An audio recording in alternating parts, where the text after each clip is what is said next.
Well, we've been talking about footprints a lot, from footprints redating and literally confirming people in the United States at 23,000 BC or so, to other footprints which are showing a hominid humanoid species at 6.2 million years, kind of refuting the total out of Africa theory. But there's one that's a little bit different, for it shows handprints and footprints together here, which are caught in limestone, but at one time this was a mud bank. It's somewhere between what they're dating at 169 to 226,000 years ago. Basically, somewhere between 170 and 225. Because of the vegetation or whatever that was trapped in it and the way they were being able to measure it.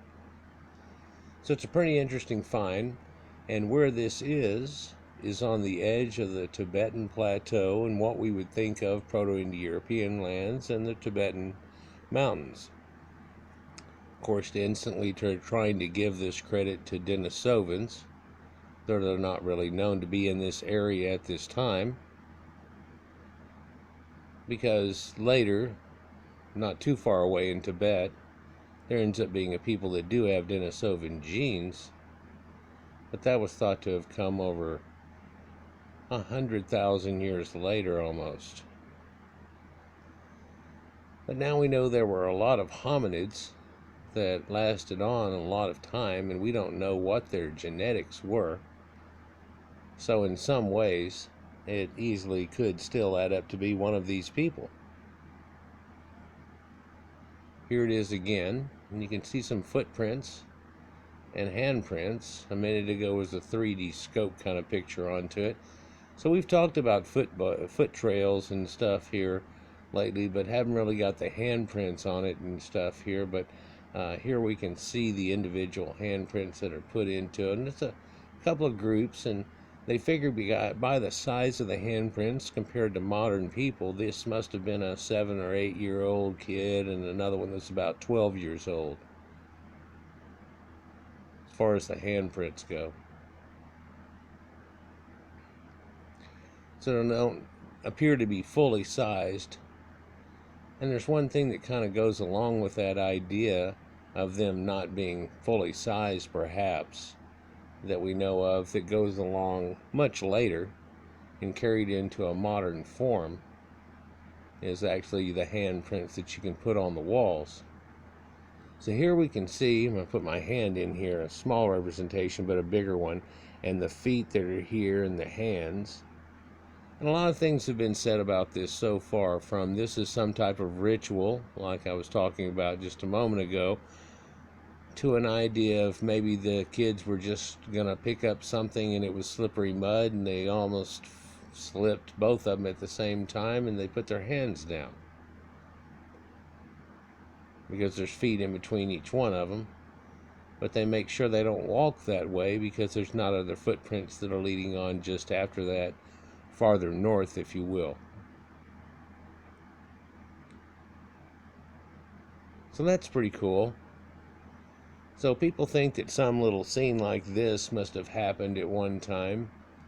And another thought comes to mind, that maybe they were leaving a print around what used to be a waterway somehow, and it was wet, to kind of leave a mark of themselves. And in doing so, if any other people were around, perhaps they'd even seen remnants of them or evidence of them, but not them. They left their prints to let them know.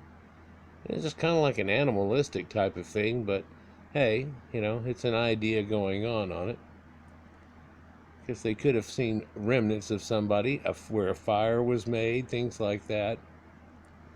So it could be a myriad of different things, really. And we're familiar with this type of thing, where they take red ochre or white chalk and put it in their mouth, and they put their hand up and then blow across the back of it, and it leaves a shadow for them. And we've realized now that pretty much every form we've seen of this seems to be a coming of age. Some people have even had a dualistic part thing in it, but this seems to have been a coming of age type of thing.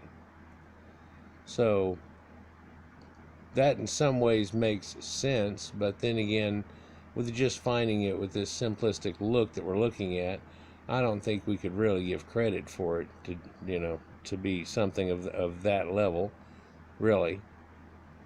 And so they want to give credit to Denisovans right off the bat, and that's the people that we only have a piece of a jaw and a finger bone or two, and they've gotten genetics out of it, so they do realize it has to go with later people that are in the Himalayas and other people that are in the islands and so on. It's one depiction of them here, and it comes out, of course, to me to actually looking like a hobbit in some way.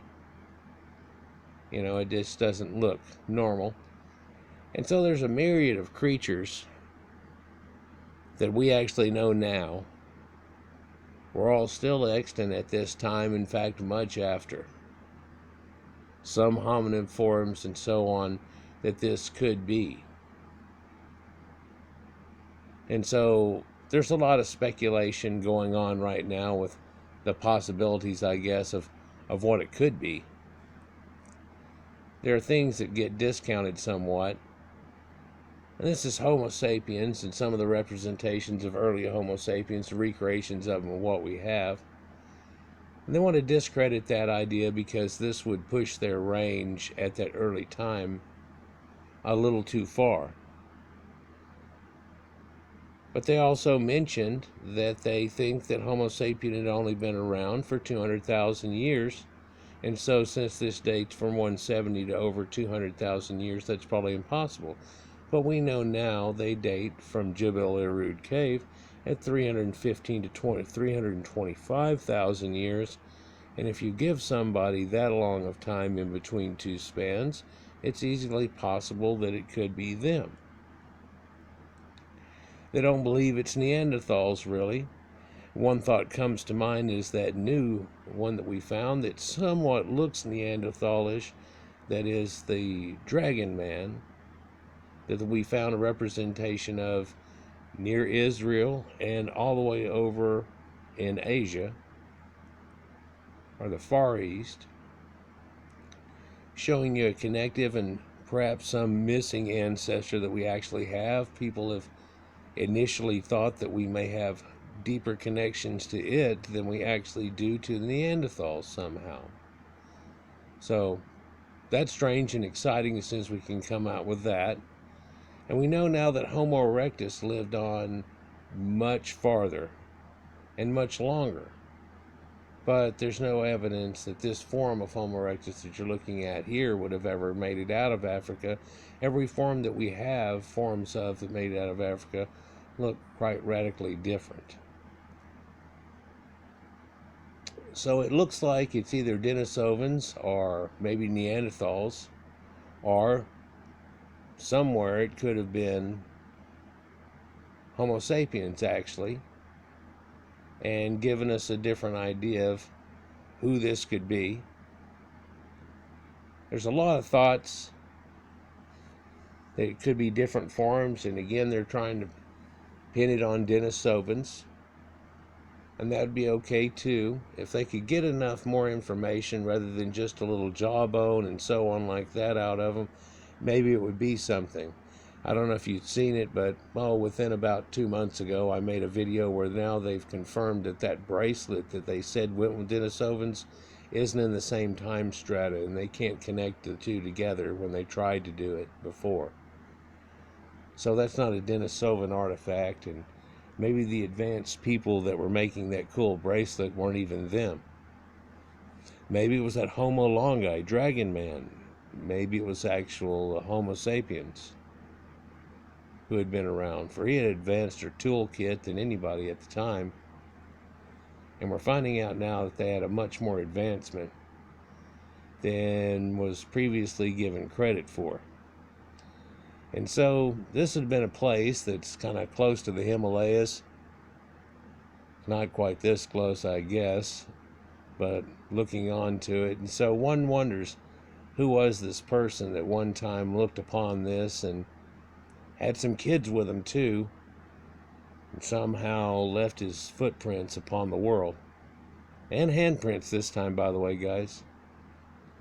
Let me know your thoughts downstairs, because at this point it's really up in arms, but I think it really could be, well, almost D, all of the above, although there'd have to be a few people admitted out of the idea. Peace.